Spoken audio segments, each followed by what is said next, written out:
Kuna mstari katika maandiko unasema hivi kwamba nanyi mnaomba lakini hampati. Alafu akaenda mbali zaidi akasema hivi, hampati kwa kuwa hamjui kuomba.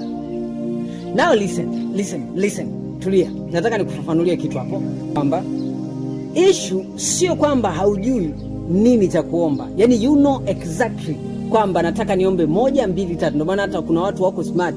Yaani kwenye list yake ile anaandika kabisa nataka kuombea 1 2 3. No problem.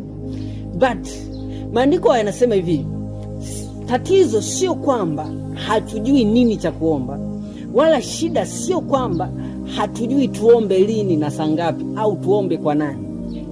Tatizo sio kwamba unaomba na kutoa sadaka kiasi gani. No, maandiko yanasema hivi, kwa sababu hatujui jinsi ya kuomba. Yaani kwa maana nyingine nasema we don't know how to pray.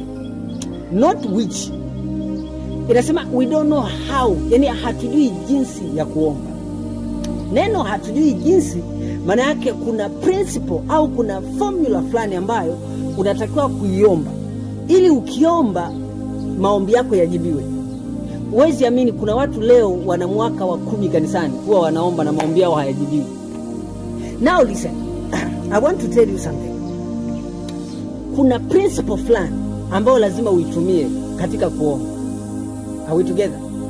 Ndio maana anasema mnaomba anasema mnaomba lakini hampati kwa sababu hamjui jinsi ya kuomba. Sasa moja kati ya kanuni ambayo Yesu aliitumia, just imagine Yesu mwenyewe Jesus alikuwa anatumia kanuni hii. Yaani even Jesus himself alitumia hii. So one of the principle ambao ilitumika wakati wa maombi na Yesu mwenyewe, yani angekuwa ni Petro au Paulo ningesema no problem. But Jesus himself alitumia principle hiyo. So Jesus alitumia principle gani? Kuna principle ya kutumia neno imeandikwa. Listen, you don't understand. Yesu alikuwa kwenye maombi yake au wakati yule amejaribiwa alikuwa anatumia neno imeandikwa. Na tunajua kabisa Yesu alikuwa ni neno.